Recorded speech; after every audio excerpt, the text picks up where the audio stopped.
anticipated conflicts of interest with any of our agenda items today. Record shows that no one expressed any concern about that from the membership. Let me begin also by welcoming new member Kevin Tweedy. Mr. Tweedy, we're glad to have you with us. He was sworn in at the beginning of the morning before our Air Quality Committee meeting, and glad to have you with us. And in September, Dr. Jackie McDonald Gibson will also be joining us as a committee member. We once again say our thanks to Commissioners Monis and McAdams, who served very well during their 4 years in their position. So thank you. We look forward to having you being a part of the committee. You also may see the composition of the committee is changing some. We also have with us today, I think some of the regular members, but let's see, Commissioner Weiss, you're visiting? I'm visiting. Okay, that's right. As is Commissioner Keene, and we're happy to have you here with us. But our membership is Christopher Duggan, J.D. Solomon, Jackie McDonald Gibson, Kevin Tweedy, Pat Harris, Donna Davis, and myself.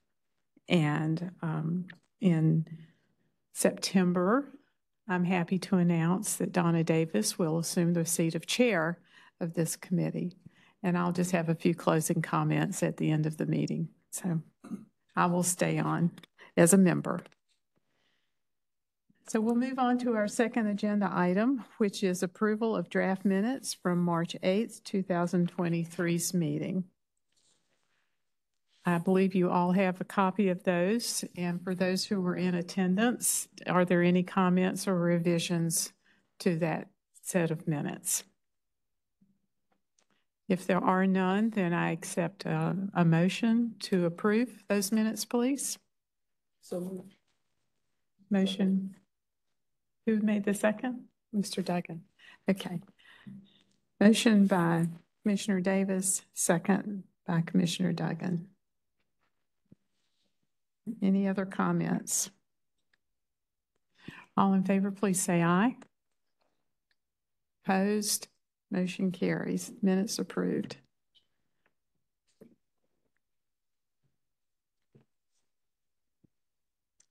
We have information items before us today, and there will be one action item from the committee that's on the full EMC agenda tomorrow, but today is strictly information items.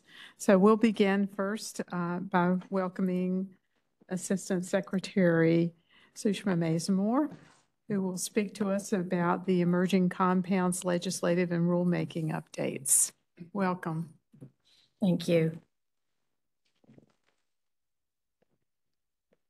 Good afternoon, members of the commission.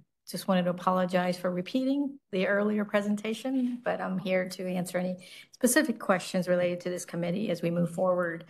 I'm Sushma Mazamore, Assistant Secretary for Environment at DEQ. I'd like to start with a little bit of recap from last year. In May and July, you heard from us a brief background on PFAS. PFAS stands for per and polyfluoroalkyl substances. These are man-made synthetic chemicals that have been used for many decades. It is part of our universal life and how we have our modern society. The purpose of that briefing in the last year was to give you an idea of what they are, what we're seeing in their presence across the state in drinking water, surface water, groundwater, fish tissue, and other media. We also briefly covered those unique North Carolina specific PFAS chemicals that require state level review through the assistance of the Secretary's Science Advisory Board. And there's also at a national level PFAS chemicals that are found across all of the states that EPA is reviewing. They have proposed some standards, but they're also in the process of ongoing human health studies, standards development, and advisory development. So at this point, we wanted to convey that while the EPA pursues the promulgation of the national primary drinking water standards for public water systems, that this committee has sufficient information that we would be bringing of known scientific quality and quantity that would be helpful in addressing some of the PFAS chemicals where we have a better understanding. The goal is for those PFAS chemicals to ultimately, what this committee does to protect the drinking water supplies of those sources that there will be ultimately national drinking water standards. So today, our staff in both the Water Quality Committee and the Groundwater and the Waste Management Committee will present concepts and timelines for bringing proposed groundwater and surface water quality standards for your consideration. These rulemaking efforts will enable the protection of the primary routes of PFAS exposure, which at this point we know is through the ingestion and through the drinking water supplies, as well as consumption of fish tissue. But I wanted to pass on a message that as we embark on this journey, that rooted in our approach from concept to rulemaking and ultimately to the implementation of a future standard is a commitment for transparency, excellence in using scientific rigor where allowed, and continuous engagement with affected parties, including the affected sources, as well as the communities and the public at large. We want to ensure that all technically feasible and practicable options are considered as allowed in law and rules to ensure that the adequate protection of human health and the environment is assured. So in the coming months, our staff will provide regular updates to this committee, as well as through stakeholder engagement processes on the specifics of the chemicals that will be identified, what the human health effects are known, what the exposure levels may be based on the measurements data and other data that we have in hand, and what the ultimate proposed standards could entail. Our staff will prepare regulatory impact analysis for your consideration, and our vision is that it will consider a suite of options from upstream source reduction measures to on-site treatment options and other options in between. Related to the standards development activity and PFAS in general, I wanted to just highlight that as you know, during this session, the North Carolina General Assembly has considered and is considering a variety of legislative proposals related to this topic. Some that are further along, and particularly those related to what we call legacy PFAS chemicals that have been in use for decades. So we continue to monitor progress of those legislations and how it will affect and inform how we move forward here. But also the most recent version of the Regulatory Reform Act of 2023, which is still in play, requires a health assessment and technology evaluation study to be conducted for the discharge of 1,4-dioxane. That particular study and the evaluation process itself provides a roadmap and perhaps even ways that we could address PFAS ultimately in the same way while we go through rulemaking. But at this point, as you're aware, that version of the bill does not contain broader restrictions on setting surface water quality standards as it did in previous versions. And so we are pursuing and here to inform you that we will be following our rules to propose surface water standards. So in general, we wanted to relay that PFAS is a statewide issue. It is not concentrated in one place or another. And we are taking a department-wide approach with every division and DEQ leadership involved in developing and executing a joint initiatives. We're working with the Science Advisory Board for the last, I would say, 9 to 10 months. We have been engaging with them in addressing the science that's available for several PFAS chemicals. And the output of that engagement has enabled us to come to you and present in the coming months the science backings for the proposed standards. So addressing PFAS is a priority for DEQ, as I said, and we believe that these rulemaking processes are a key step to ensure that North Carolinians are better informed and better protected. North Carolina continues to lead the way in addressing PFAS in certain aspects. Although some states have already taken regulatory actions related to PFAS, we now have an opportunity to follow science and follow the law to develop water quality standards. This is a pioneering effort, and it will be a journey for all of us. But ultimately, our goal is to protect public health, the environment, and as well as maintain our way of life and our economy. And so we look forward to working with this committee and your other committee, as well as the commission at large, and the stakeholder community to create that transparency and broader understanding of what the science is telling us. And I'm happy to answer any questions before or after our staff presents. Thank you. Thank you. Are there any questions at this point for Assistant Secretary Mazemore? Yes, Mr. Solomon. You may have explained this earlier, but in the earlier session, but your approach last year, and I'll paraphrase, seemed to be we need to collect enough data to know what we've got. And now we're back a year later, and we're talking about taking the rulemaking process forward. So has the approach changed, or how has it changed? Because we know this body's got to look at the physical impacts, the health impacts, and the environmental impacts beyond the data. So will we be seeing, and I know I'll hear presentations in a second, but will we be seeing that presented to us too in the form of like a trade-offs analysis of different levels of PFAS versus cost and known human health effects? Because I've not seen that yet. So what I would start with is the foundational information, and the starting point is the human health studies for those PFAS chemicals that is known. We certainly do not have the ability at the state at this point to collect and assemble that data. So we're relying on currently completed EPA studies. So those chemicals that they have completed human health assessments where reference doses and or cancer slope factors are finalized.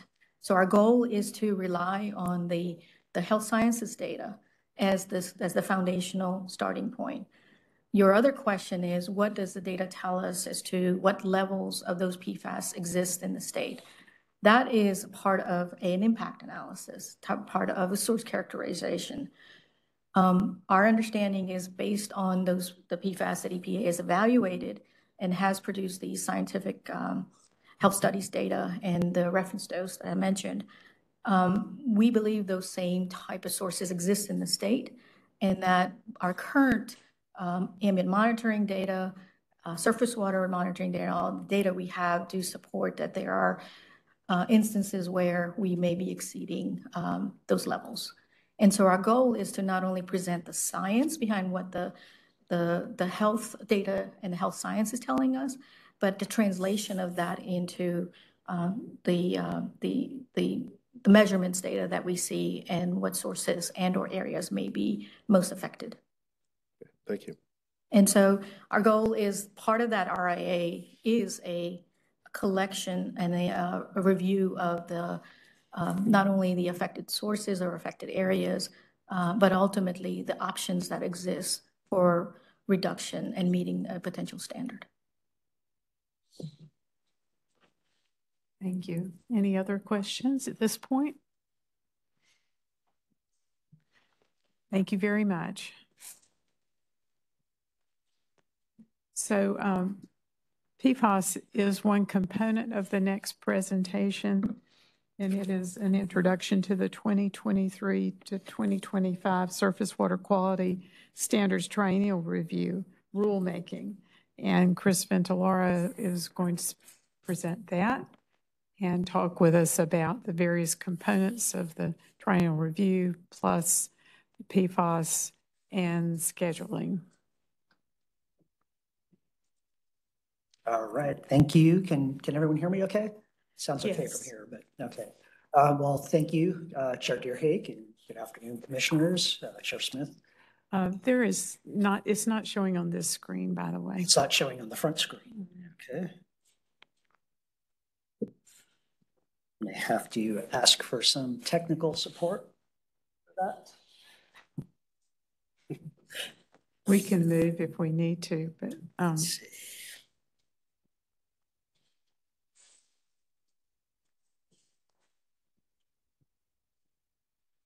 You were about to be impressive, Chris. I I thought was- you could do that. I just- thought you could do the IT part of this too.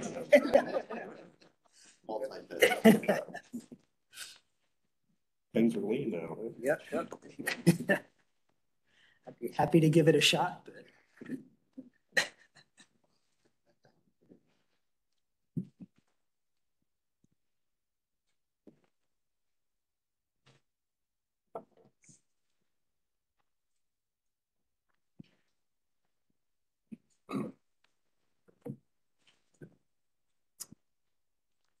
Okay. Well, we'll just move to the Yeah. side. I know I can't turn around and look straight up without. So I will move over here. Let me try resharing and see if that's. That's what they do to the outcome of chair. Yeah. This is the Break your old, neck on the last day, right? this is the old fashioned way. Any luck? Any change? No? Okay. Well, no.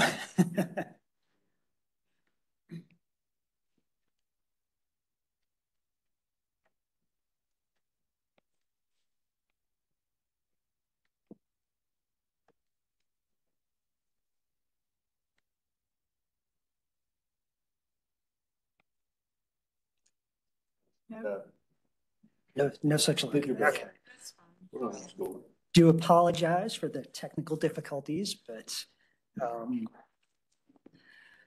but well, again, thank you. And good afternoon, everyone. So again, my name is Chris Ventiloro, and I am a Water Quality Standards Coordinator with the Division of Water Resources and the Classifications and Standards Branch. And today, I just wanted to provide a quick introduction to the 2023-2025 Surface Water Standards Triennial Review. It's that time again, for those of you who are familiar with them. And also touch on, again, what Assistant Secretary Macemore discussed already is kind of a separate rulemaking that will be focused on establishing standards for a subset of PFAS chemicals. Okay, a little bit of a lag in the slide, so apologize for that. So to begin, I'll just provide a quick review of the water quality standards rulemaking process for some of the new members and just to remind everybody else of how this process kind of plays out. I'll introduce some of the triennial rulemaking topics and timeline, and then again, touch on those PFAS rulemaking timelines towards the end. So to start with, on this slide, you can see just a very basic representation of the water quality standards process. And the way this really works is that surface waters are assigned what are called designated uses. And these designated uses basically assign kind of goals for what those water bodies are meant to kind of support, what they've been demonstrated to support over time. And designated uses are things such as protection of aquatic life, protection of recreation, human recreation in surface waters, protection of water supplies, and so on. Once you have those designated uses established, you can then go and develop criteria that will serve to support those designated uses or serve to attain them. And this is really where we get into the thing that most people think of when they think about water quality standards, such as specific concentrations of chemicals that are required to support aquatic life, for example, such as toluene. In fresh waters to protect aquatic life, toluene should not be greater than 11 micrograms per liter. So that's kind of where you get into what people are most familiar with. Now, once these criteria are developed, they then go through a formal rulemaking process, which is called the triennial review. And that rulemaking process is required by the Federal Clean Water Act and also required through general statute, North Carolina general statute. And what that does is that it takes the rulemaking through out to public notice, out to public hearing, and ultimately back to you all to weigh in and determine what changes will actually end up codified in North Carolina code. Now, EPA also plays a role in this because since the triennial review is required by the Clean Water Act, EPA ultimately has oversight of any changes to water quality standards. Once water quality standards are adopted into North Carolina rule, They can then be used to be implemented in various water quality protection programs, such as for NPDES permitting. Okay, good. I'm getting a little nervous every time I advance the slide because the delay seems to be getting a little bit longer. But this slide kind of gives you an idea, a representation of what the actual triennial review rulemaking process looks like. And as you can see, there's multiple stages. We are in the beginning stage, that first kind of arrow there called the development stage. And, basically the Clean Water Act requires that states at a minimum of every 3 years, review their existing water quality standards and update them based on modern science, and also review any published EPA criteria values that have been provided, and as well as provide the opportunity for states to address other issues that may have come up since the last triennial review. Now, just for reference, our last triennial review was the 2020 through 2022 triennial review, and I know many of you were here for that and remember it. So that was kind of our most recent one. We finished that up in 2022, as well as a separate site-specific rulemaking for a chlorophyll A standard in High Rock Lake. So we're beginning the process over again. So once staff kind of review the current standards and the guidelines, we put together a rulemaking package that then comes to the committee. And then we request to go to commission with approval to publish in the North Carolina Register. And then that begins the public comment period and the public participation component, where the public will have a chance to weigh in. All stakeholders can submit comments. And that all gets summarized at the end and brought back to the commission for final approval of any changes. Once the commission adopts the standards into state code, the RRC, or the Rules Review Commission, also takes a look at the changes to the standards, and ultimately the package is signed off on by the North Carolina Attorney General, who basically certifies that all of the rulemaking has met the requirements of the Administrative Procedure Act.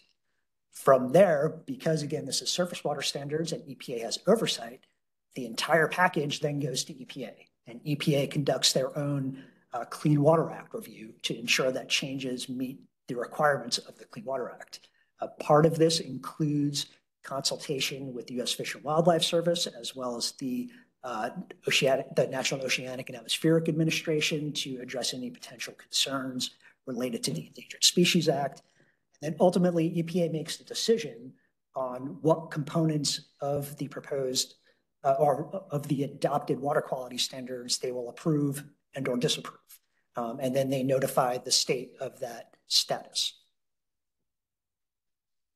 So that brings us to, hopefully, okay. That brings us to the current triennial review, which again is the 2023 through 2025 triennial.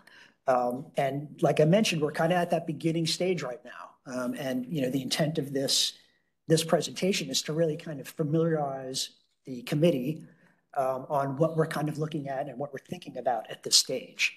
So since we're in the development stage, we're kind of right now we're looking at what we're reviewing the existing standards, and we're looking at what EPA has published in recent years as far as what they call national recommended water quality criteria.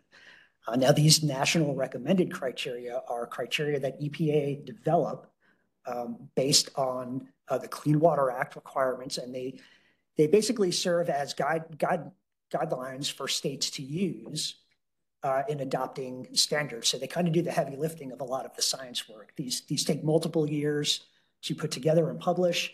They go through both internal EPA review, they go through public comment, they go through kind of external scientific expert panel review to basically publish criteria that EPA considers to be relevant on a national scale, with the goal of kind of making it a little bit easier for states when it's time for them to adopt standards. So this is a list or most of the national recommended criteria that are kind of current at the moment. So these are things that we've kind of looked at and reviewed.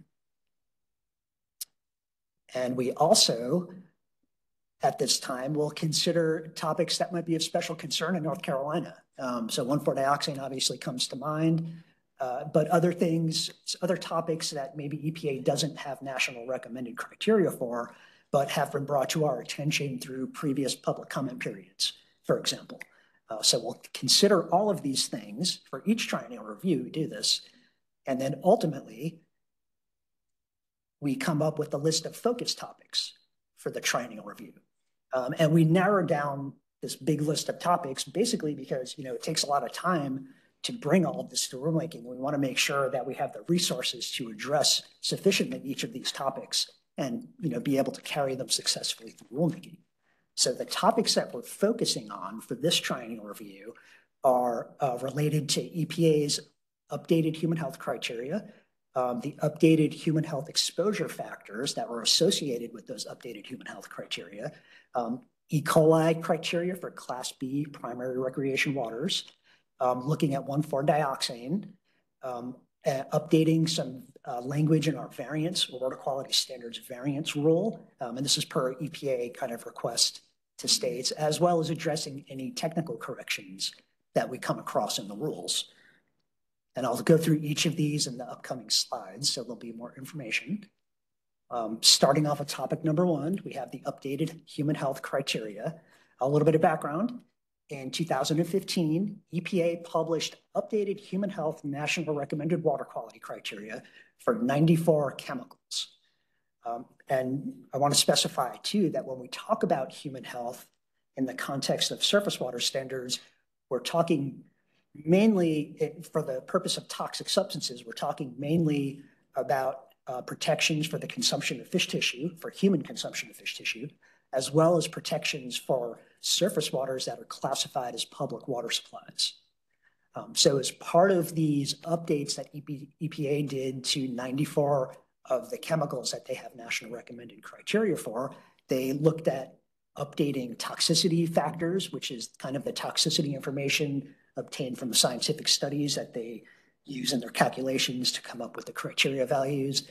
They included relative source contributions for some of the non-carcinogenic chemicals. And they also updated their toxicity exposure factors that they use, which I'll talk a little bit more in a second.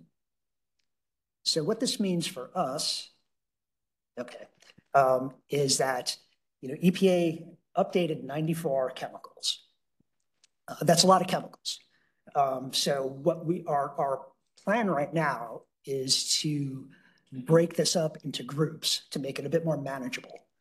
So we wanted to first start with focusing on those chemicals that we already have existing standards in our surface water rules. So this ends up being related to about 14 of the updated human EPA chemicals.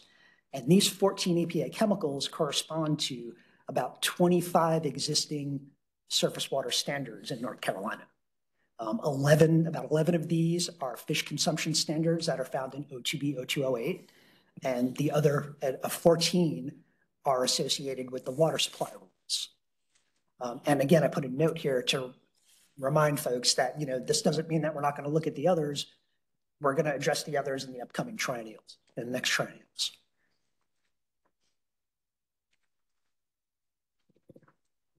Now, associated with these updated human health criteria are the human health exposure factors. So exposure factors are part of the narrative standard for toxic substances in O2B 0208. And they basically are used to calculate fish consumption and water supply standards for substances that do not have existing O2B numeric standards. So you can see the calculation there, and I'm not going to get too in-depth in the calculation, at least going through the slides, because we'll have plenty of opportunity later. We're going to have more info items, and we can really get in-depth specifically into each chemical later, but I am happy to answer questions. But just to give you an idea of how these exposure factors play into the calculating of standards, this is the calculation that we use, and this is an example of a non-carcinogen. So basically, the exposure factors are those values highlighted in red. So body weight, water consumption rate, and fish consumption rate are the exposure factors. And again, these are defined currently in the O2B rule. And this slide shows you what the current exposure factors are in rule versus what EPA has updated in 2015. So our current exposure factors are 70 kilograms for body weight, 2 liters per day drinking water intake rate, and 17.5 grams per day for our fish consumption rate. Now, these were originally established in the 0208 rule back around 1989. I think I have the effective date on there of October 1, 89. And they really haven't changed except for that fish consumption rate was updated in 2007. I think originally it was either 6 or 6.5 grams per day, but it was updated in 2007 for the same reasons, to basically bring them in line with the current science that EPA is supporting.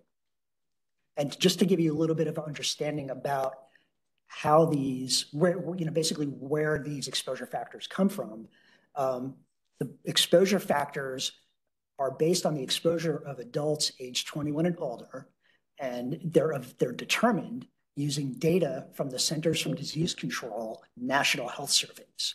So I think it's maybe 5 years or so, the CDC does these national level surveys of just regular citizens, and it covers a wide variety of different topics, such as body weight and drinking water intake rate and fish consumption rate, as well as all other types of food consumption and various other things.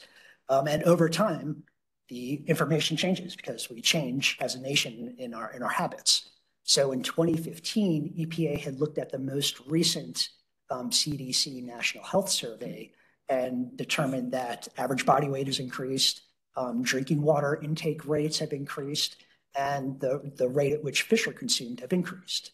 So to reflect this change in the habits, the exposure habits of Americans, they've updated the exposure factors, which again play a role in those calculations in determining the protective concentration levels. So I'm going to stop myself from getting too into the weeds and move on to the next topic, which is the recreational bacteria criteria. A little bit of history here. North Carolina has had recreational bacteria criteria since at least the mid 1980s, possibly even earlier, back in the 70s, when this concept of standards had really started.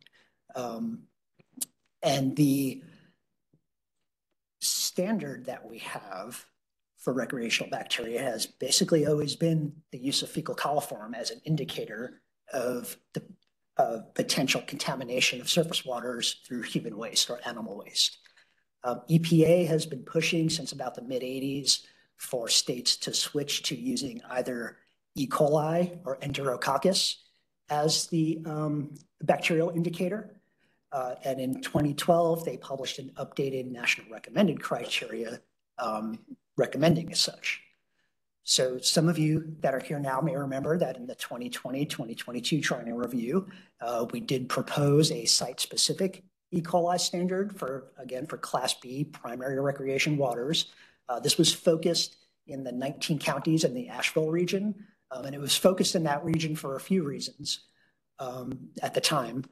But ultimately, through the rulemaking process, we received many public comments requesting that instead of this being focused in the Asheville region, people really wanted it statewide.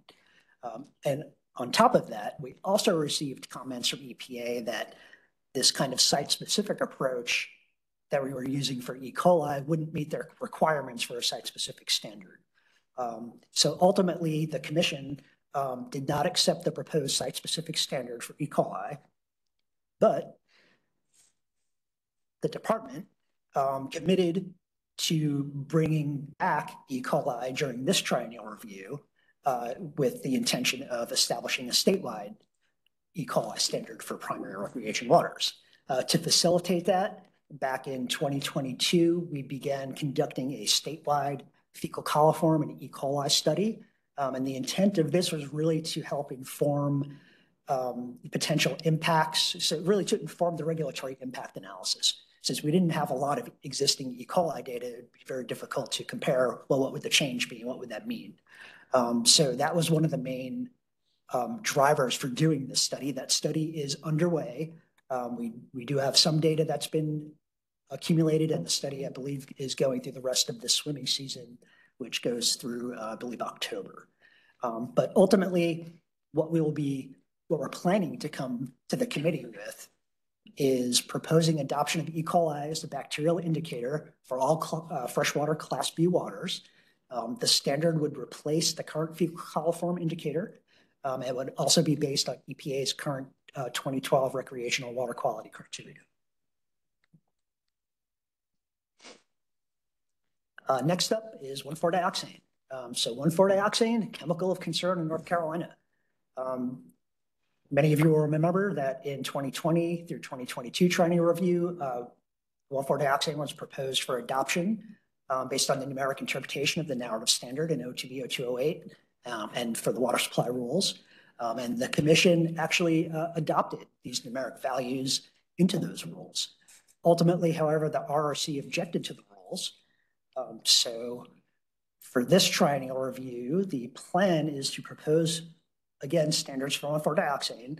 However, they'll be a little bit different in that they would be recalculated using the updated exposure factors that I discussed earlier. So they'd be more in line with EPA's current science on exposure.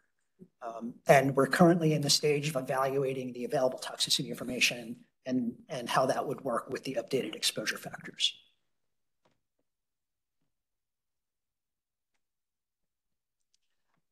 The fifth topic is updating the language for variances. So our existing language for surface water standard variances can be found in OTB 0226. And the current language you can see there, I won't go through the whole thing, but basically back in 2015, there were some updates to the Clean Water Act. And as part of those updates, EPA made some changes to the requirements for water quality standard variances. And since that time, EPA is recommending or requesting states to kind of update their existing language to either reference that section of Title 40 of the Code of Federal Regulations, or to provide specific language that discusses, that clearly lays out what the new requirements are. So at this point, we're proposing to add the reference to 40 CFR as opposed to rewriting the entire rule. EPA has basically indicated that either approach is acceptable. So that's what we're looking at right now. And then lastly, for the triennial review is technical corrections. This basically is done every time we're doing triennial reviews as we're reviewing the rules. If we notice any minor items that need corrections, this is typically things like typographical errors or updating rule references or incorrect rule references. We'll note those changes and make the changes. These are not substantial changes. They're just more correcting errors and providing some clarification. And this slide just basically provides the next steps for the triennial. We have continued development on those focus topics that we touched on. We'll be developing the regulatory impact analysis for the triennial review that will touch on each of the topics. And then the plan is to come back to the Water Quality Committee later this year in November to provide an updated info item to kind of let you know where we're at or if anything has changed in that time. And then lastly, I just wanted to touch on the per and polyfluoroalkyl substances rulemaking. Again, the PFAS, everybody knows them as PFAS at this point, I think. So I want to again reiterate that this is intended to progress as a separate but kind of concurrent rulemaking to the triennial. So the triennial will be doing its own thing. The PFAS rulemaking will be going on its own route in conjunction with the groundwater standards, PFAS stuff. And basically, we're looking to propose numeric standards for a subset of PFAS for the human health designated uses that we talked about earlier. So protection for fish tissue consumption and protection for water supplies. And as Assistant Secretary Mace Moore had discussed earlier, we're currently working to determine, the scientific information, which PFAS will be included, and just kind of work through that standards development stage of things. And I'll finish up here with the rulemaking timeline. This is very similar to some of you had seen the groundwater presentation this morning. This is a very similar timeline. We plan to come back to the committee in November 2023 to provide another info item update, which would take us to the Water Quality Committee to really begin the rulemaking process in January of 2024. If that goes through, we would be going to the full commission in March of 2024, and then filing for publication in the NC Register in March. The notice of text would begin around mid-April 2024. Now, one thing to note, there are a few requirements for the public comment period. The Clean Water Act requires at least 45 days from the time that the public notice is published to the time that the first public hearing is held. So that would put us, the earliest public hearing would be kind of like right at the beginning of June if this timeline progresses as planned. And I believe that's a typo. I believe it's the North Carolina Administrative Procedures Act that requires at least 60 days for the full comment period. But that 60 days, the earliest the comment period would end would be about mid-June of 2024. And then, of course, we would have going back to the EMC for adoption of the PFAS in September of 2024, and the triennial following closely behind in November of 2024. And with that, here's some contact information for those of us in the standards and classifications branch that work on water quality standards or surface water standards. And I am happy to answer any questions.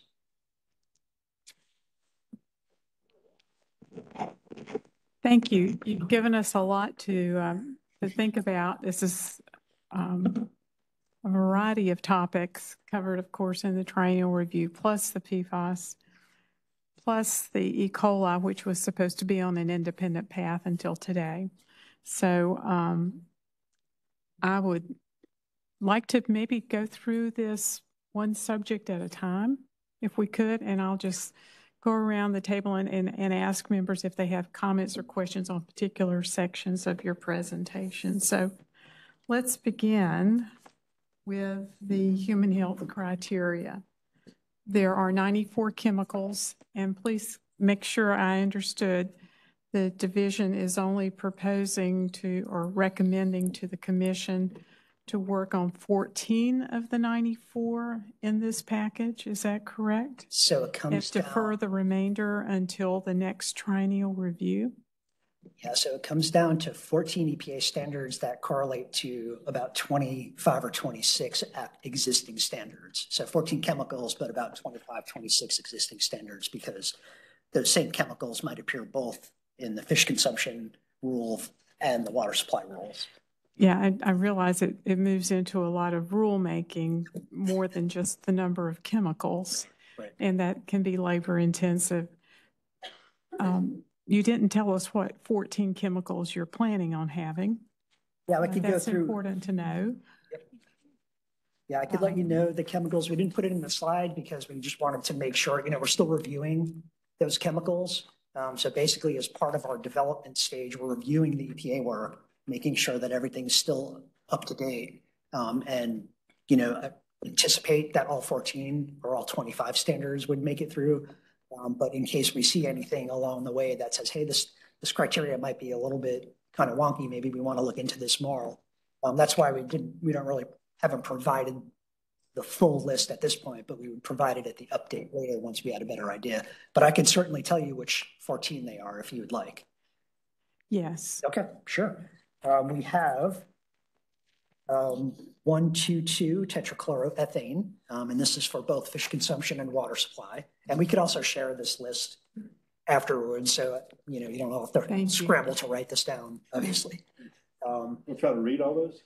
I can read them all. I do want to hear them. Okay. The next one would be 2,4-D is the short term. The full term is 4-dichlorophenoxyacetic acid. And then we have another chemical known as Silvex, or 2,4,5-TP, and that's 4,5-trichlorophenoxyacetic acid. Aldrin, benzene, carbon tetrachloride, chlordane, DDT, dieldrin, heptachlor, hexachlorobutadiene, tetrachloroethylene, trichloroethylene, and vinyl chloride. Many of those are actually kind of legacy pesticides that are, if not currently banned, very limited in use at this point, but they can still be found, especially related to like hazardous waste sites, maybe. There's some limited exposure potential that's still there. I think that's why they keep updating them. Others are more affiliated with more industrial processes or like dry cleaning and things like that. So, and we're happy to provide any information. I mean, again, I do want to stress that we're still reviewing, we're still in the development stage, so we're still reviewing this information. So, generally we want to make sure that we have a good final set of information to provide you so that, everything's up to date, but, we're happy to provide any information that you want. Commissioner Tweedy. I just want to tie on to that question. Is there anything you can say about the logic of how those 14 were picked? Was it alphabetical? Was it those are the ones with the most change that occurred? Yeah, since the last that'd be very round? useful to know, especially given that some of them are now more outdated. Why aren't there more current chemicals of interest on the list? Right. So again, starting with the 94, we wanted to make sure we broke them down so that it wouldn't be kind of overwhelming in not only for staff doing the work, since we have limited resources, but also for the perception from the public and receiving public comments. The ones that were selected because we have existing standards for those right now. So between those being existing standards and also updating the human health exposure factors to align with EPA's current recommendations, it seemed kind of like a logical first step to basically prepare the base. So then when we come back, we're just building on that base. Something that's also interesting, maybe will be a little bit more complicated going forward, is that some of our existing standards are older and based on older EPA criteria that consider groups of chemicals, like such as total chlorinated benzenes. Well, EPA now has very specific chlorinated benzenes broken out from that. So when we go to address those, we're going to be adopting a slew of new standards, which tends to involve more work because we're not kind of building on what's there. We're introducing a whole new category. We're breaking up category, introducing a whole new kind of, tense bit of information. So that was kind of the logic behind starting with those. Yeah. Commissioner Solomon. Two parts, Chris, to follow on with that. And again, this is scars from previous training reviews and straighten that out and maybe the IMAX, but what gives the department the authority to ignore the other 95 or not ignore is the wrong word, too strong a word. Right. Because we've seen the EPA come back and make some pretty small comments and y'all have said y'all got to change this over something small. This seems big if you're only considering 15% of what gives you the authority and what gives you the confidence that EPA will accept that? Well, we've had some discussions with EPA about this, and we kind of explained the situation and what our intent was and our direction at this point, what we were thinking. And they at this point, they were supporting that effort. You have that right. I mean, I'm just not yet.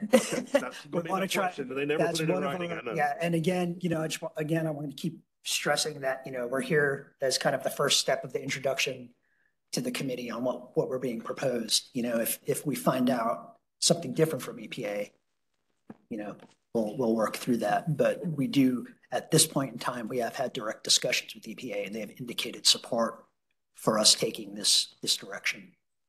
Another question, second question is, are there any on the list that you're not addressing that the standards have backed down, have gotten laxer, and you're keeping the more stringent standard on the books versus going in a direction where EPA has said we can do adaptive management now and back down a little bit on these? Are you ignoring any of those? No. So of the 25 standards that are on the books, looking at these updated ones, it's about half. Well, actually, the numbers will actually go higher and become less stringent, and about half will become a little bit more stringent or more stringent.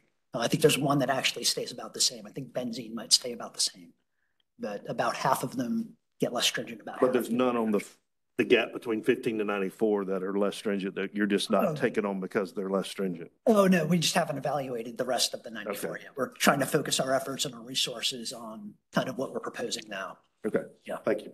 Yeah. Before I go, Commissioner Harris, let me just say real quick. In addition to the list of the 14, we'd like the complete list of 94 as well. Sure.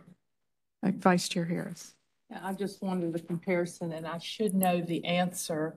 At the last triennial review, just for comparison, how many did we do last time? It wasn't about yeah. same neighborhood, wasn't it? Well, the last triennial, yeah, we updated selenium, we updated cadmium, we updated cyanide, 1,4-dioxane was in there. You know, again, we started with recreational water, E. coli. We also had a concurrent rulemaking for the site-specific standard for chlorophyll A for High Rock Lake. I think that's roughly it. But yeah, about roughly, yeah. So at this rate, it's going to take another 8 years to get through the entire list of 94. If you're going in, 15% at a time, 20% at a time in 2-year cycles. Yeah, not necessarily. I mean, the intent was to focus on the remainder of them for the next triennial. Again, to do what? To focus on the remaining 80. So again, we're setting the base. We're getting the base set up right now. So then when we come back next time, we could address all the others, and we don't have to worry about, okay, we're also dealing with exposure factors, which can complicate things, But that's kind of the intent. To do addressing the realities of, resources. Do the remaining 80 in the next cycle. Okay.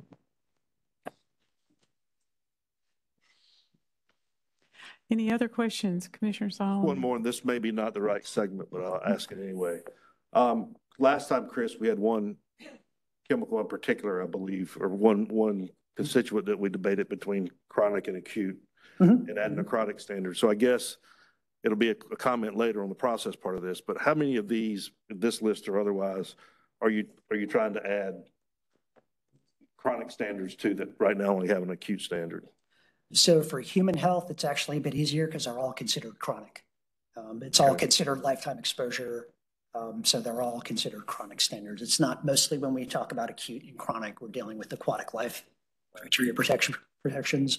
But for human health, it's all straight up. It's going to be all, okay. That's why I'm just asking the question. It's going to be one for later, but okay, thank you. So I will say this is an information item. This is what you're thinking about doing. And if any of the commissioners have any concerns about the chemicals that are selected and those that are not, at this point, there's still room for discussion, is what I'm understanding. So I encourage the commission members to think about that. Okay, let's move to the second category, which was exposure factors. Were there any comments or questions from the members about that?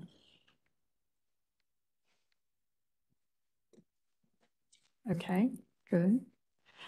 And then we move on to the recreational bacterial criterion. That's the E. coli. As you may remember, we were intending to put E. coli on an accelerated path. He told you about the proposal for doing it regionally and how that did not proceed, but also after the decision was, it was determined that we couldn't do it regionally. There was the ambition to finish it on an independent accelerated path. The staff, due to reasons including shortage in staff members, and also the fact that bacteria is part of the triennial review categories, is recommending to us to keep E. coli in the same package as the other triennial review items. Are there any questions about doing that, or any questions or comments about the fact that E. coli is being examined now for proposal strictly for recreational waters versus all waters? Because I know there is a lot of public interest in expanding the coverage beyond recreational waters. Or any comments from the committee members or questions for clarification about that?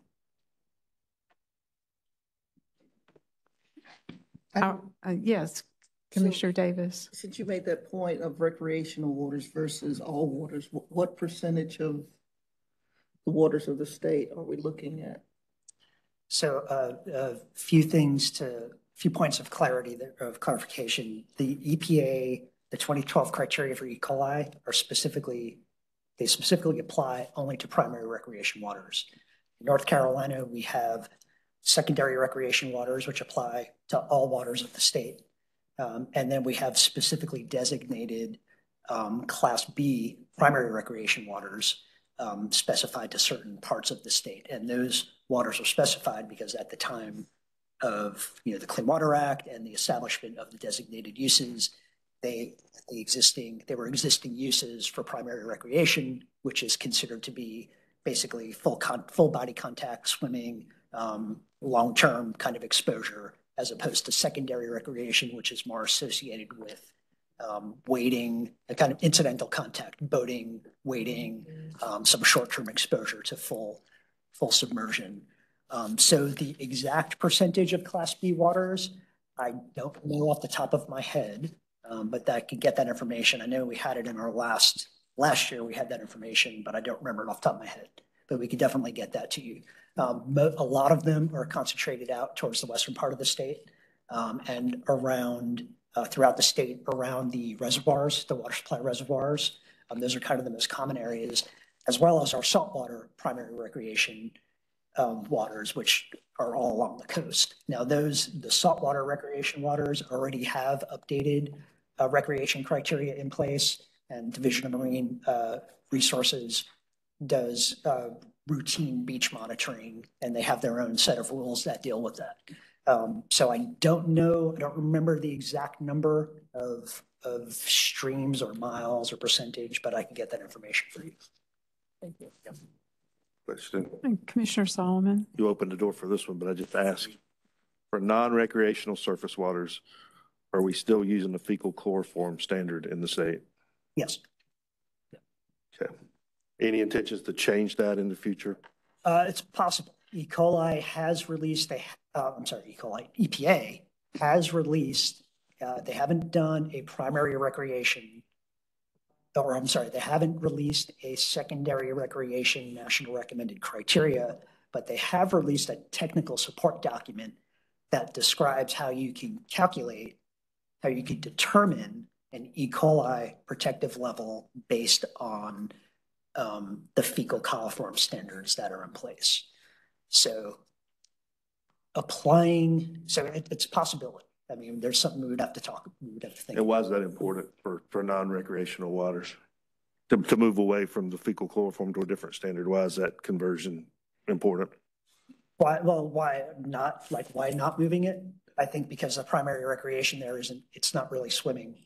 It's, they're not bodies of water where people are generally swimming. I mean, if you think of secondary recreation applies to all surface waters. So, a little creek that's a foot deep versus, including a large river. So it might not be practical people aren't going to be swimming in like a little 1 foot creek or something like that. So I think there's that designation between the different types of uses.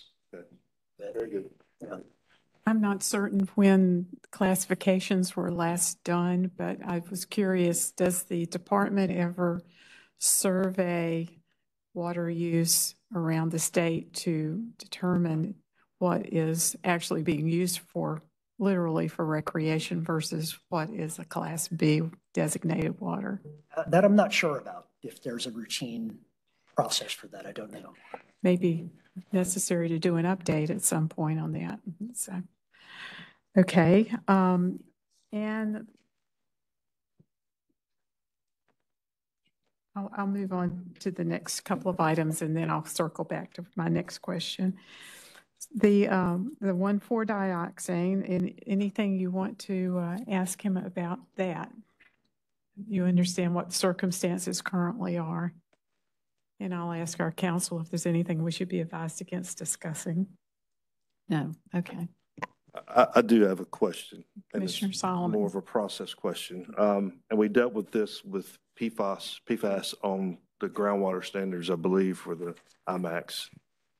And the debate back then was, why are we kind of pushing a new rule in without a federal standard? And in the department backed out. So I guess the question here is, without getting into details, 1,4-dioxane is not regulated from a federal standpoint in the strict standard. It is the subject of controversy. Why would that not just be pulled out of this package on a separate course like PFAS? Mm-hmm. And that way we don't have the pressure of adopting the triennial standards with the pressure of we got to get 1,4-dioxane done. That kind of happened before, and I was one of the ones that said you're inserting a political thing in here to drive that to happen. And it feels to me like if PFAS is out, why couldn't 1,4-dioxane be on a parallel path with the triennial review and not part of it? So that's more of a comment. That's probably above your pay grade or something you don't want to answer. But I guess from a process standpoint, I think it would be cleaner to get to a triennial review if we could do that. And that's my only comment I would make. Mr. Solomon, that leads me to it.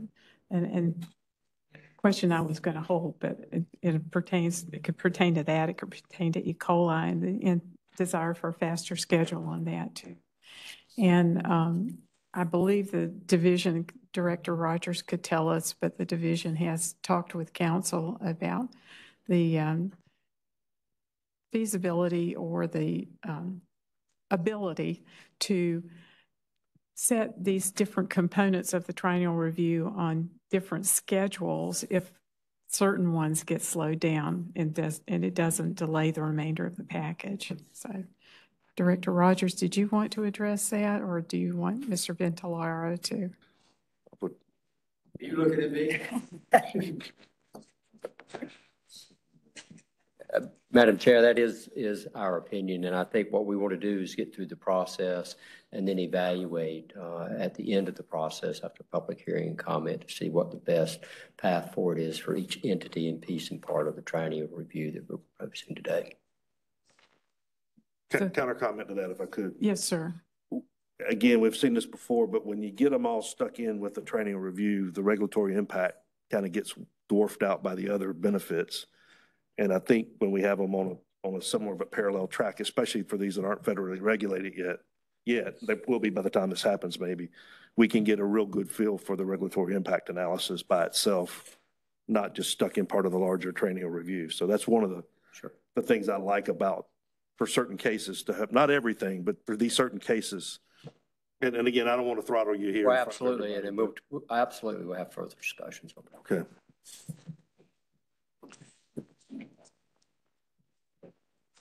So the regulatory impact analysis can be designed to keep impacts independent of one another, right, for these different categories? Could be. So if some need to be spun off to separate paths or separate schedules. Any questions for Mr. Ventilaro about the plans to update language for variances or technical corrections? Okay, very good.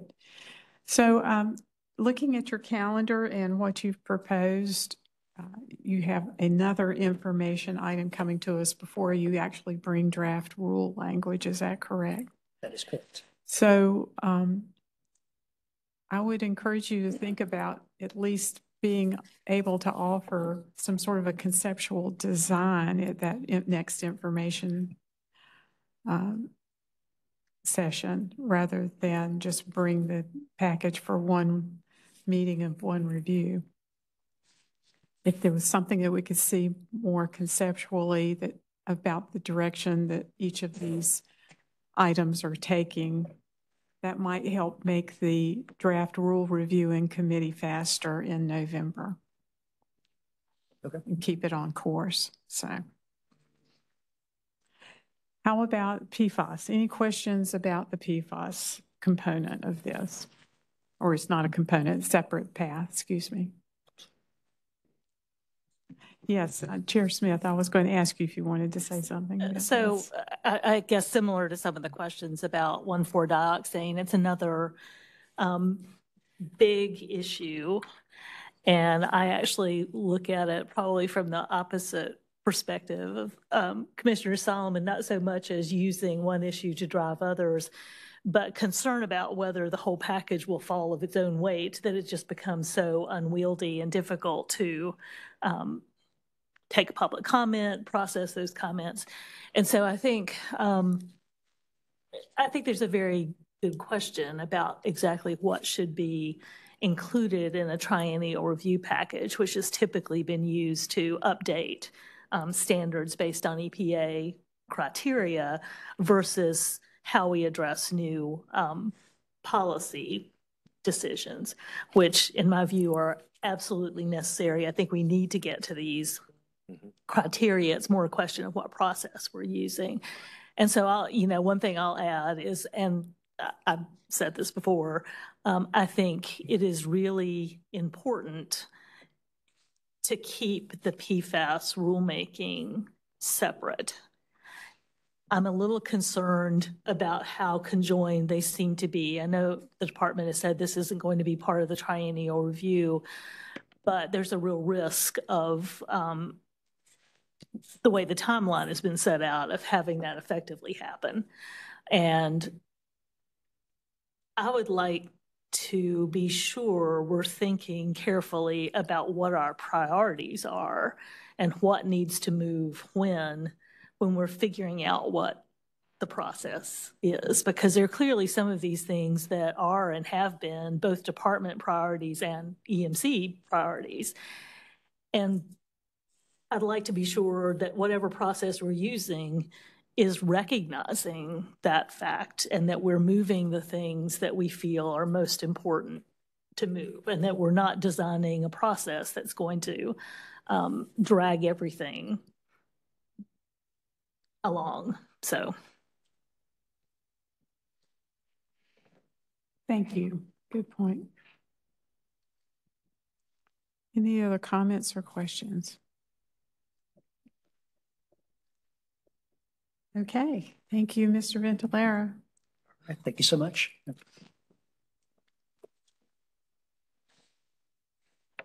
Our third information item is the semi-annual progress report on 1,4-dioxane in the Cape Fear River Basin from Jenny Graceneck and Michael Montebello from the Division of Water Resources. Welcome. Hello, good afternoon. Can you all hear me? Yes. I'm a little shorter than everybody else. My name is Jenny Graceneck. I am the Assistant Regional Supervisor for the Winston-Salem Regional Office of the Division of Water Resources. Michael Montebello, who is also here, is the Chief of DWR's MPDS program branch, and he and I will be providing this semi-annual progress report for you all on 1,4-dioxane in the Cape Fear River Basin. These progress reports, just to remind you, are required as part of the Greensboro Special Order by Consent Settlement Agreement.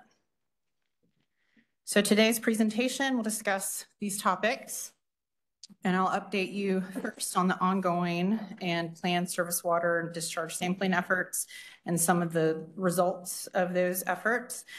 Mike will speak to you on the continued identification of point source dischargers of 1,4-dioxane in the Cape Fear River Basin upstream of drinking water intakes, as well as provide a most recent update on actions that DEQ is taking to reduce 1,4-dioxane in the basin, incorporating those 1,4-dioxane limits into MPDS permits and explaining DEQ's reasoning and timeline for completion of those.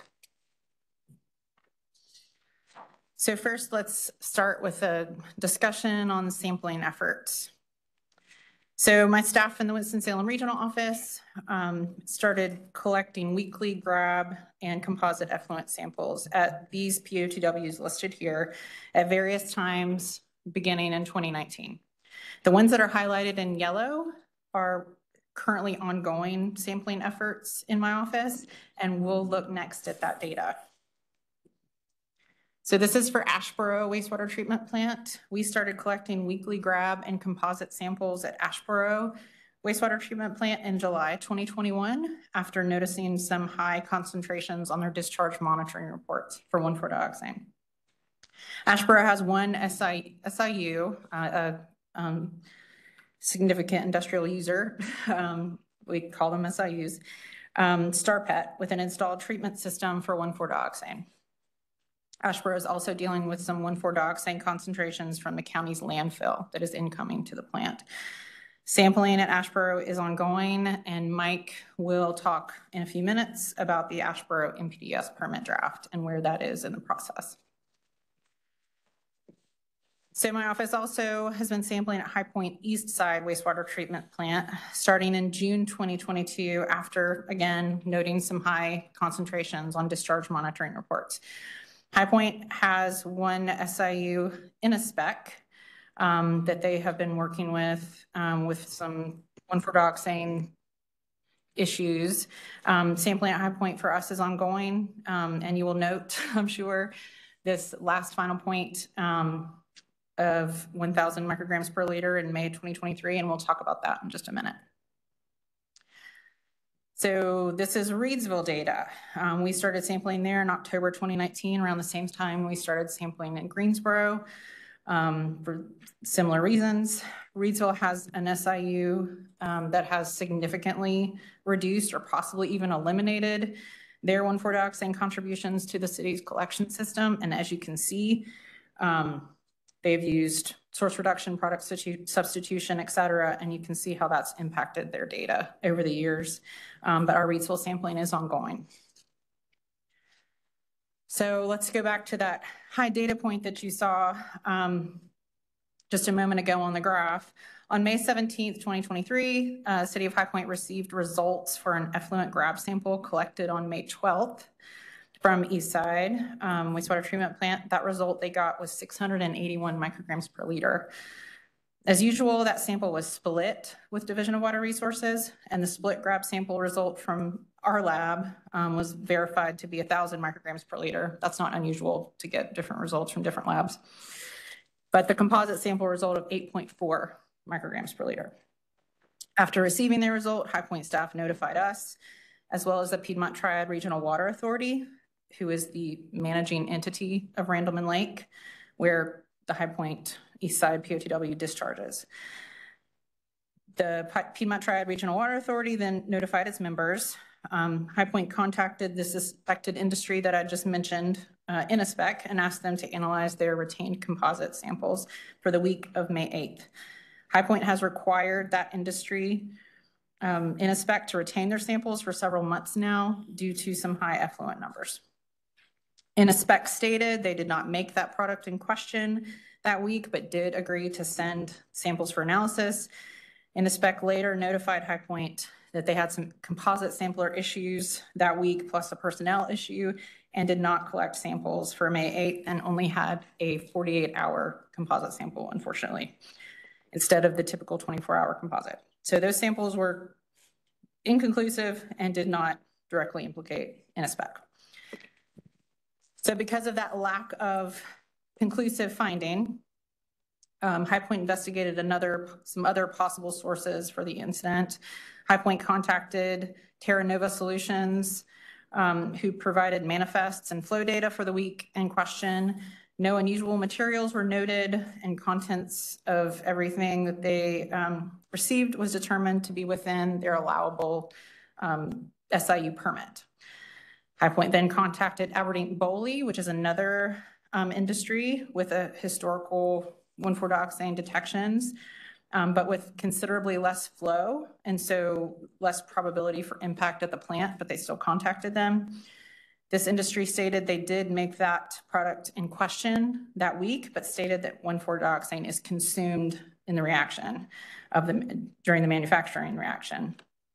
The industry and High Point agreed that the rinse water from that product should be captured and hauled off-site going forward. And then I did get an update from this because High Point asked to sample from this industry the next time that they made this product, because they wanted to find out if it truly was consumed or if there is residual. And the samples from that boil out from that process did determine it is not consumed. And so it had been discharged. High Point advised them to capture and haul any of the boil out going forward and retain composite samples daily as they have required in a spec in the past. However, still based on flow data, I can't remember the exact figure, something like it's very low based on the flow data. The industry there's no way they could have created that magnitude of the 681 micrograms per liter, but they could have contributed, obviously. So city staff have resumed sampling outfalls and lift stations to determine if there are any other sources that could have contributed to that incident, since the source was never confirmed. So let's briefly review the Greensboro special order by consent for 1,4-dioxane. That's a question. Yeah.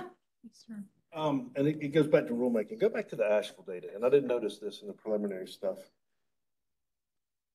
I guess I was focused on High Point, but why is there such, and it's not the order of magnitude, why is there such a big difference in a lot of those between the composite and the grab samples? That looks really crazy, kind of. It like is. there's sampling at different points or something. And if you'll note, we have some Greensboro staff here with us today who are experts in collecting these samples. So the reason that it's very different is because the grab sample is just that, it's a grab. It's one moment. The composite sample is a collection of daily composites. So it's like a piece of, I always think of it as like a piece of the entire week. And so, you know, just like the sample for High Point, they got a very high grab sample, but it was very low for their composite, meaning that throughout the week, they had a little bit of high, but mainly low. And so it gives us more information. So it's related, obviously, but it can be very different because of that. If that, and you know, I understand. Okay. Here, I got it. I do. But see how different that is. And oh yeah. Look yeah. At the next well, two. and also, right. And I think it might be, right? So they get. I mean, where they're getting from the landfill, it's very. I mean, it's like a spurt. You know, it's not a continuous flow, and so it's slow cutting into right. So it is going to be. It's not like they're just constantly sending. It's kind of a random of just when that pump station or lift station fills up, they send it to the. Are the other two more of a continuous flow sampling? Because they're like I would think they would be. I mean, you don't see the big differences in the other data. Right. Well, High Point, the industries that they're dealing with are, you know, I mean, Innispec is a large industry. Yeah, they're not dealing with, it's probably a little more continuous. However, you know, just like with this High Point, I mean, they work in campaigns. They manufacture these things. It's not every week. It's not even every month. I mean, it's, you know, so it can be very sporadic of when these things are manufactured, and it might just be a little random, but these are not products that they are manufacturing 24/7. So it's not a steady flow. And again, my question is just, it looked different here. Yeah. And make sure we'll get rulemaking. Right. You're thinking about these type of factors and the variability right. of just the data collection. Well, and please note too that the composite samples are, I mean, that is not an approved sampling method. I mean, the grab sample is what is approved by EPA for collection. We do, so this composite sample, they do not report this on their DMR. This is our data that we collect just for informational purposes. We started this when we started with Greensboro simply because we thought it would be good to get that extra bit of information because it would tell us so much from the week. So it's not going to be involved in, you know, it's not on the discharge monitoring reports because it is not an approved method. Thank you. Thank you. Okay, yeah. All right, so back to Greensboro. So just for some background, the original SOC was approved by the EMC in March 2021 and became effective later in May. That original SOC was a 2-year SOC with a year 1 compliance value of 45 and a year 2 compliance value of 33 micrograms per liter.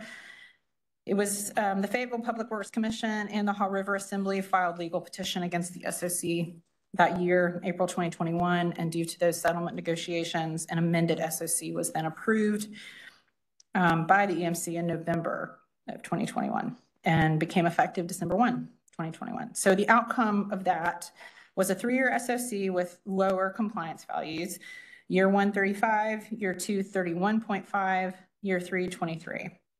And the third and final year of the SOC began May 1 of this year, 2023. So as I've stated before, part of that settlement agreement included the requirement for these semi-annual progress reports and our actions involving 1,4-dioxane in the Cape Fear River Basin. Just to give background.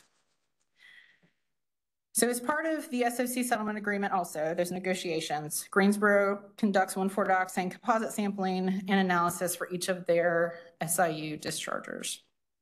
Additionally, Greensboro requires all SIUs on the patent trunk line with concentrations of 1,4-dioxane greater than 15 micrograms per liter to collect and retain daily and weekly composite samples. And remember from previous presentations that patent trunk line was the one on their collection system where they had seen some previous exceedances in years past. So in year one, any SIU with a 1,4-dioxane discharge concentration of greater than 100 micrograms per liter was required to investigate 1,4-dioxane at their facility. And then that threshold reduced to 31.5 micrograms per liter in year two, and further reduced to 23 in year three, which obviously just began. So of course, these are very small concentrations and would not create some of those high peaks that we saw in the past. Effluent for Greensboro has been consistent since some of those large SIU sources were identified, and some pretreatment actions obviously have been taken by the city. And so this is, and you'll note this graph does not have those composite samples because this is from their discharge monitoring reports. This is Greensboro data that they provide monthly. And as you can see, it's charted up there with the year one limit and the year two limit. And so you can just see some of the progress that's been made.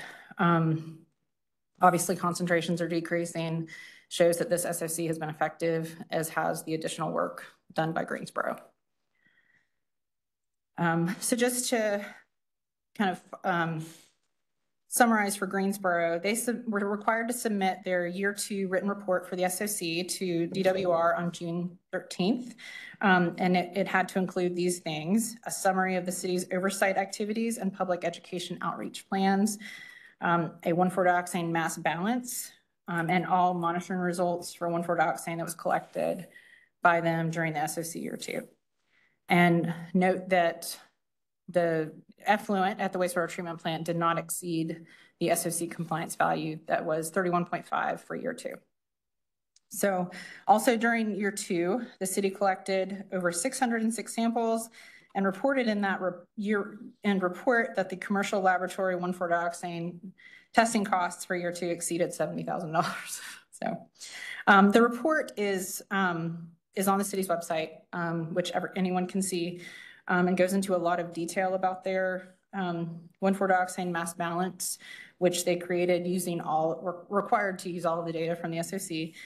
And that loading summary that they created, it used 33 million gallons per day for the wastewater treatment plant flow, and considered 31 million gallons of that uncontrollable.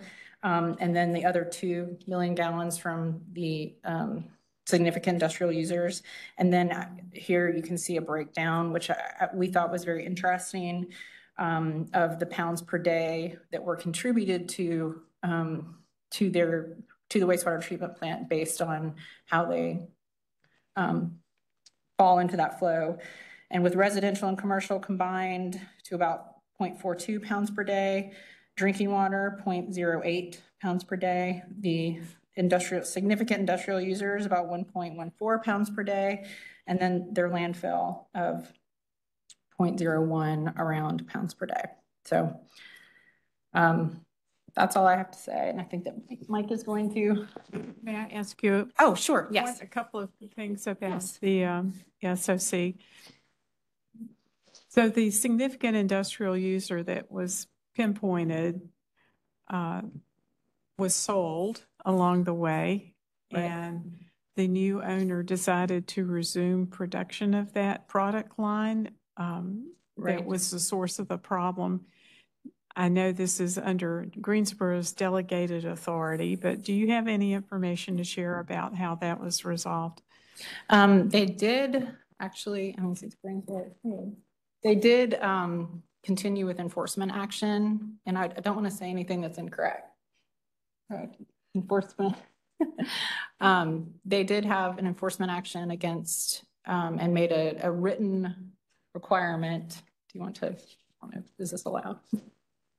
You'll please identify yourself. Hi, my name is Alicia Goots. I'm the pretreatment and laboratory superintendent for the city of Greensboro at Welcome. the TZ Osborne plant. Welcome. We did issue them an NOV for that, and they paid about a $23,000 civil penalty, and they are not allowed to make that product anymore. It's in writing, right? And that's in writing, absolutely. And so what was the last part? They're not allowed to make that product anymore, and it is in writing that they are not going to make that product anymore. It seemed to be lost in translation from the time they sold to the time they bought, but we have clarified that now. They have paid the penalty, and they will not be making that anymore. Thank you very much. That's You're welcome. good to know. We weren't certain about that. Any other questions for her about this subject? Yes, Mr. Tweedy, Commissioner Back to the Tweedy. Greensboro Sure. chart. This one? Yes, right there. The So graph. there's no spikes in the data there. What is that, late 22, 23? Can we infer from that that the cause of those spikes has been identified and addressed going forward, or is that being too starry-eyed? No, I mean, that's what, I mean, how we interpret it as well. I mean, because, I mean, they were able to, a lot of sampling, all of that sampling that was conducted by the city to determine where it was coming from in the collection system, and they narrowed it down to a particular trunk line in their collection system. And then, of course, they thought it was done, and then discovered that when it was sold that they were still. So yes, I think we very much can say that due to the actions that were taken, that, I mean, obviously there's still 1,4-dioxane in the collection system, and it's still, but in terms of these large industrial sources, I mean, hopefully, you know, they were able to take some actions. And has the posting of monitoring data and all of the outreach and communication that was committed to in the SOC been implemented satisfactorily? Yes, it's not, I would encourage you all to go look at their website. City of Greensboro website has a lot of information about 1,4-dioxane and has all of their reports. Everything that that they sent to us is also posted, as well as all of their data is posted on the website. All right, thanks to Greensboro. Yes, Chair Smith. Oh, I was just going to also say thank you to Greensboro. Since we have the Greensboro folks here today, we really do appreciate all the efforts, and it's encouraging in a sense that this did turn out to be one of those issues where the source of the spikes could be identified and addressed without imposing major cost on the system as a whole in terms of additional treatment capacity, capability. So that's very good. And it's something I think to keep in mind on other standards sometimes, that there's more than one way to skin the cat, and requiring additional treatment capability at the wastewater treatment plant is one way to do that, and we have to do that in many instances. But there are also other ways of eliminating sources of these contaminants from the water system. Definitely. And I think one of the main goals of this SOC was knowing that source reduction and product substitution would be the best way to go about reducing 1,4-dioxane. Thank you.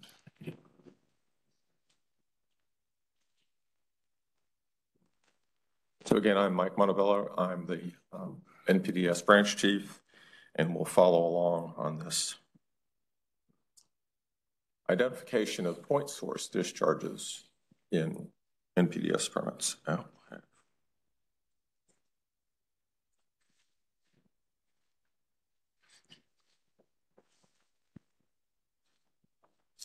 Well, we've lost the screen.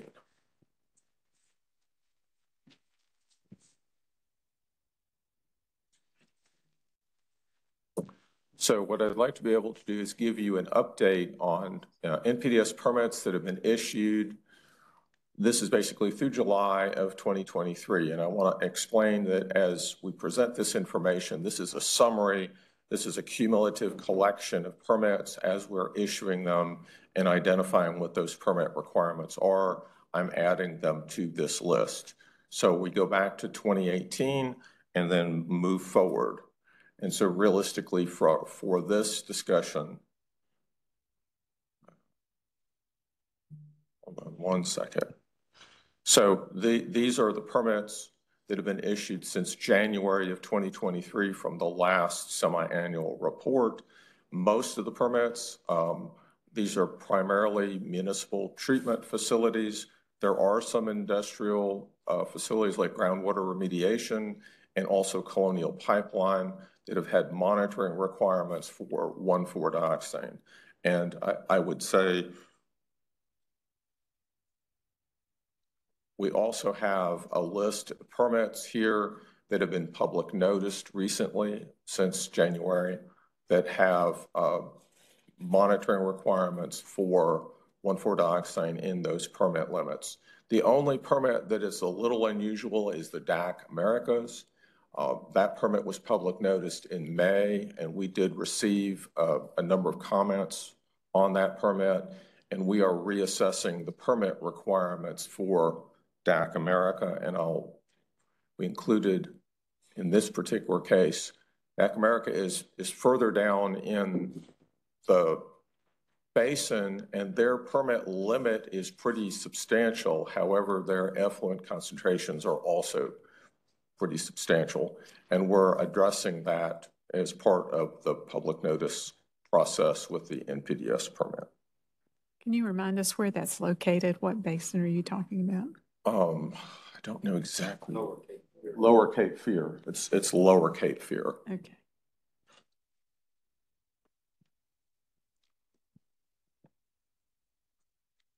So the city of Asheboro, which has been discussed, and you saw some of the charts, we had a public hearing in May of 2023, and in that public hearing, we talked about proposed permit requirements.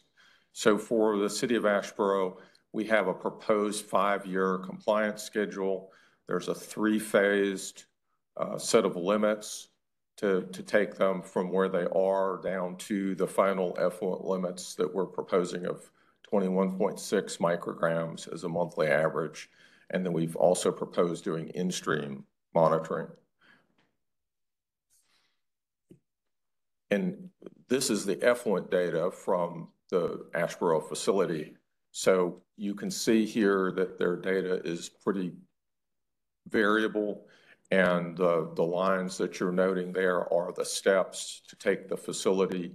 The first step is phase 1 and phase 2, and then the bottom line on the drawing is the final limits.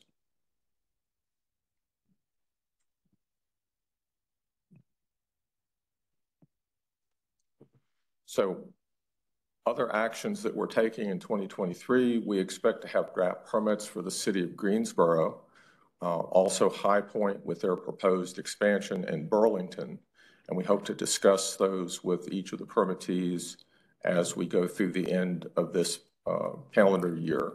We also are looking at updating the industrial permit for DAC Americas to address a 1,4-dioxane limit and a potential compliance schedule. And then we will have a summary of any actions that we've taken between now and December in the next semi-annual report. Other things that are going on right now, the staff is currently working on permits for High Point, Greensboro, East Burlington, and Reedsville. We have proposed expansions there's a proposed expansion for both High Point and Greensboro that we're discussing with the permittees.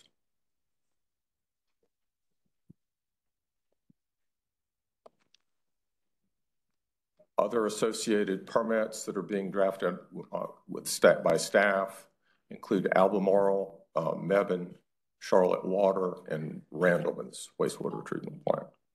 And again, most of the permits that we have right now are monitoring requirements. There are only a few permits that we've proposed actual effluent limits for 1,4-dioxane. And I think the key, and you can see from the Greensboro information, is collecting the data to know what the facility is doing and to make sure that we have enough information associated with that.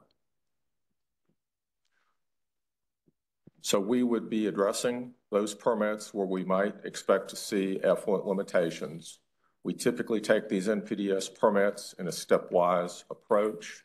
We try to prioritize the permits based on where they are in relationship to drinking water supplies. And we also review chemical addendum forms provided by the permittees with their NPDES applications to try to determine if we need to either put monitoring requirements or effluent limits associated with 1,4-dioxane. What are some challenges with this? Well, we're getting, in some situations, we're approaching the limits of technology. For example, the High Point facility. We have to work with these significant industrial users, the industries, to try to look at alternatives. And product substitution and relocation has been a very significant way and a low-cost way of resolving some of the issues.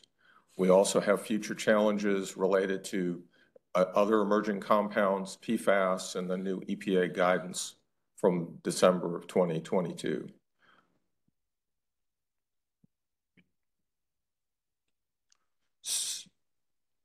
So our next proposed semi-annual progress report would be in December of 2023, and then we can address where we are as far as what actions that we would be taking or have taken since then. I would think at that point we would have some final answer on the City of Asheboro permit.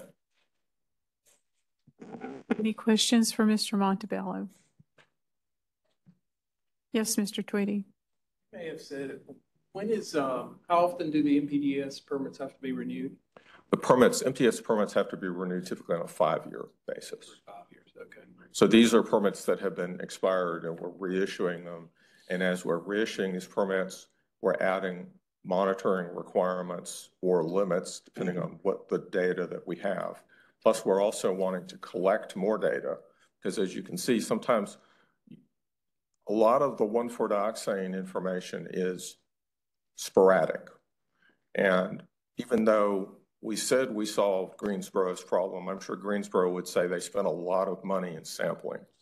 There's a great need to do a lot of sampling if you have a situation where somebody has a sporadic result of 1,4-dioxane.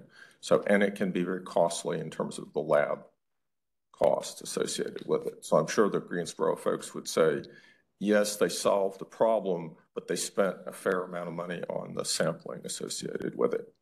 Where I was going with that question is if the monitoring, so currently the permit requires the monitoring. If the monitoring shows a problem, is there a way to enforce or require addressing that problem now, or would that have to wait until the next permit cycle to address? All of these permits that have the monitoring have a reopener clause in them that says that if we need to go back and we decide that there's a problem, a serious problem, we can go back to those facilities. Plus, we have options of other things that we can do in the interim, like regional office doing extra sampling or requiring someone to do composite samples as well as grab samples. Thank you for explaining that. Yeah. Thank you for asking that, Commissioner Tweedy. Yeah. Did you have it? It's okay. Right. Thank you.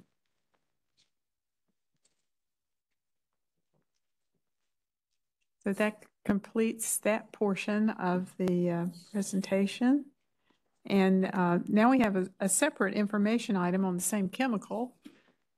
It's the application of 1,4-dioxane criteria to NPDES permits subject to Session Law 2012-187 by Julie Gribb, who is our Deputy Director of Division of Water Resources. Welcome, Ms. Gribb. Thank you. I have one handout. So I can do that for you. Okay. I'll do it all. All right. You're double heading today too. Hand it out. I won't say anything. Thank you. I'm Julie Gribb. I'm Deputy Director for the Division of Water Resources. And I was asked to let you know how we are approaching the 1,4-dioxane in a specific area. So specifically, we're looking at Session Law 2012-187, and we have developed a strategy on how we're going to address that session law. However, I say that there's lots of legislation happening right now on 1,4-dioxane. Anything could change what I'm about to say. Our main goal, though, I do want you to know as an NPS permitting is one, to bring permittees into compliance with in-stream target values of 0.35 micrograms per liter in surface waters classified as water supplies for 1,4-dioxane. Or at the boundary of the water supply, water for sources above a drinking water classification for the protection of downstream uses. So if someone is above it, they go to Class C. We want to protect that upper boundary that does lead to a water supply. And then we would use 80 micrograms per liter in all other surface waters where there is no downstream water supply. So, particularly Session Law 2012-187 was written for those facilities located in a water supply 5. And the main reason they were labeled a water supply 5 was to implement nutrient management strategies. And so I'm just going to, again, that handout shows this regulation, rules adopted by the EMC pursuant to SL 2009-216 and SL 2009-486 to implement nutrient management strategies for B. Everett Jordan Reservoir and the Falls of the Neuse River watershed shall not be interpreted to apply surface water quality standards set out in 15A NCAC 2B 0218-3E through 3H to waters designated in the nutrient management rules as WS5, except where the designation of WS5 is associated with a water supply intake used by an industry to supply drinking water for their employees, or except where standards set out in 15A NCAC 2B 218-3E through 3H are violated at the upstream boundary of waters within those watersheds that are classified as WS2, 3, and 4. So who are we talking about? If you look on the other side of that, you're going to see 4 facilities. That's who we're talking about. That's who's impacted by this specific legislation. We do not know who's impacted in the Falls of Neuse. They did not have significant levels of 1,4-dioxane like we saw in the Cape Fear. You can see we've done a great deal of work in the Cape Fear, know a lot more. We're not sure if there is any impact to those in the Falls of Neuse, not at this point anyway. Okay. So basically, how would we like to implement it? When we first read this session law, we said either we use 0.35 at the discharge point or we don't. And so if there's a violation at the upstream boundary, we use the 0.35 at the discharge point or we use the 80. The problem with that is if you use the 80, you could make it so high, then you have a problem at the upper watershed boundary. Okay? If you use the low number at the discharge point, you could also, they would say, well, at X concentration, we're not causing a violation anymore. So we looked at what other states were doing, and most states implementing some of these human health regulations that strictly are related to drinking water consumption versus the fish tissue consumption, and that's this 1,4-dioxane, right? High number for fish tissue consumption, very low number for water consumption. And so we looked at what they were doing, and basically how they looked at it is they said, well, you just want to protect that water supply downstream.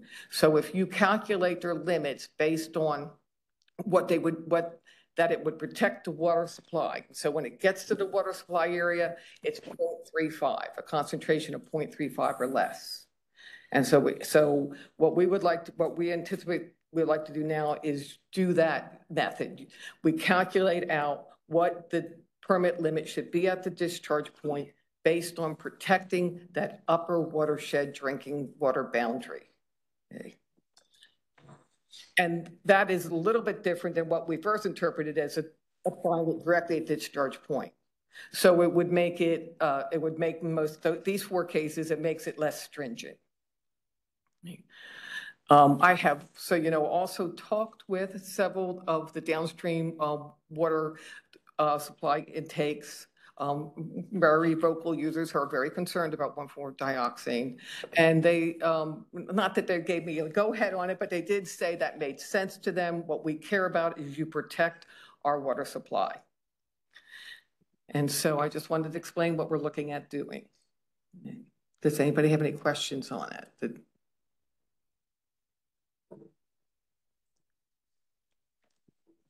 Yes, Chair Smith. I guess not a question so much as just a comment. I think the tricky part of all this is that the world does not stay the same. And so there's always the potential for new water supply intakes being installed and changing what that equation looks like. I mean, that's a bridge you have to cross when you get there, and perhaps in a couple of different ways, including how the intake is permitted. But just to note that this is not a static situation.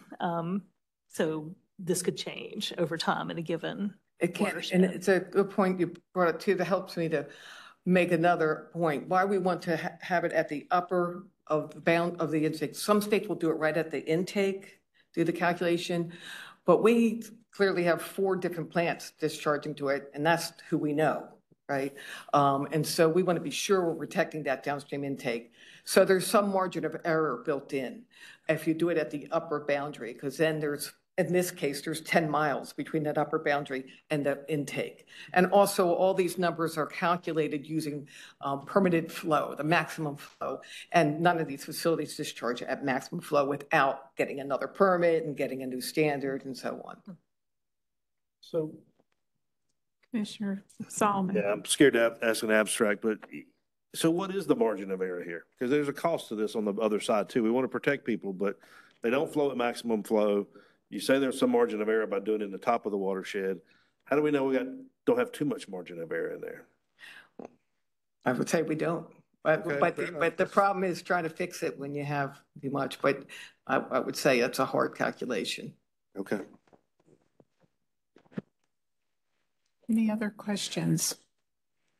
But I'll say to that too, it is a water supply, and so it should meet the standard at the water supply. Thank you. All right, thank you.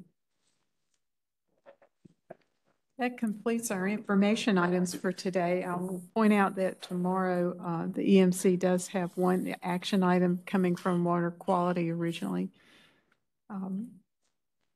Commissioner Harris, were you the hearing officer? Yes, the Watauga reclassification. So did anybody have any questions for Commissioner Harris today? Okay, well, we look forward to hearing your recommendations tomorrow. I have an opportunity to ask the director if he has any remarks today. Thank you. Thank you. We'll hear from all the directors tomorrow, I understand. And for Commissioner Tweedy's information, we had begun a list of items that may sound lofty, but we've always had wishes that we'd like to see accomplished through this committee. And it's just a working list. It's nothing that is being put directly into the system yet. But hopefully future Chair Davis will keep that list active if you have any suggestions as you work on this committee. And please don't hesitate to ask if there are acronyms that you don't recognize because they flow quite freely in this committee. I want to close with just a few remarks since this is my last time as chair of this committee. I want to thank Director Rogers and past Director Smith for all of their good work and support and openness to stay in touch with me and responding to my calls whenever I needed. I appreciate that, as well as all of the members of the Division of Water Resources, including Karen Higgins in the Planning Department, who I work so closely with, and all of her staff. So thank you for that. I also just want to take a few minutes to thank the committee members for all that they've accomplished during these past 2 or 3 years that I've been chair. I think I came on in the middle of 2020. We have approved basin plans for the Chowan, the White Oak, the Pasquotank, and the Yadkin basins. And I will say along the way that my Vice Chair Harris has been extremely helpful working with me on this, so I thank you for that. We also renewed the Coastal Habitat Protection Plan and are moving on a submerged aquatic vegetation restoration plan. that is still got a ways to go, but we're making good progress, I understand. We had adoption of rules for chlorophyll A on High Rock Lake, and we also had rules for an innovative program in Falls Lake to look at reducing nutrient loads to that lake. Progress has been made on the Jordan rules. There's still research going on. It's taking longer than planned, but I hope things will progress at a faster pace as soon as that UNC Charlotte study is done. We also had one triennial review, I think, come through since last time we had a different committee composition. I will say that we have heard presentations on nutrient management, non-point source BMP, best management practice voluntary programs to try and encourage more voluntary actions and state funding to support that. And I think we are starting to see an uptick in the funding that might be available for that. We've had improvements to the regulatory impact analysis process along the way that have included more techniques for calculating the benefits to human health and the environment, in addition to public impacts and impacts to the regulated community. There's still a few things to be done. Of course, the emerging chemicals that we've talked about today, including PFAS. We also have some things that would still need to be done with wetlands, especially with the Sackett decision coming out. And I know that will be a key topic for this committee and the full commission. We are still in the midst of reviewing local programs for nutrient loads, nutrient management. We'll be hearing some more of those later in the fall, I believe. And as part of the local programs, and I believe the Greensboro SOC helped highlight this, but I do think there's still a lot of room for state level performance monitoring or reviewing and evaluating the performance of local programs, no matter what their mission is.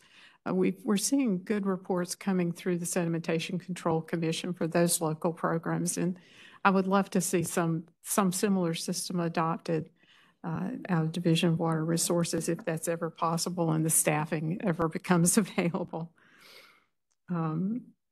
We've also been hearing presentations on the consolidation of wastewater treatment systems where it's feasible. There are efficiencies and economies to be gained by doing that in many cases.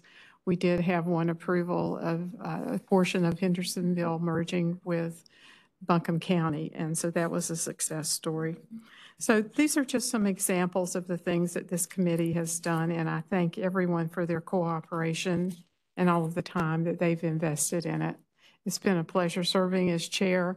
I'm thrilled that Commissioner Davis is assuming this new role, and I know that she will do a fine job given her excellent training and experience. So thank you very much. I look forward to serving on the committee in the future.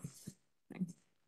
Can I add one thing, Madam Chair, which is Commissioner Deerhake did not say this, but she's done such a wonderful job as chair of the Water Quality Committee that she's being punished by being relegated to chair of the Air Quality Committee. Because if she knows anything about water quality, she knows even more about air quality and has chaired that committee in the past. So I appreciate her willingness to take on another big job, and Commissioner Davis' willingness to take on the Water Quality Committee. It will be in good hands, but really appreciate Marion's service, both here and in the past and in the future in the Air Quality Committee. So thank you. I look forward to working with those folks closer. So thanks very much. And with all of that, our meeting is adjourned.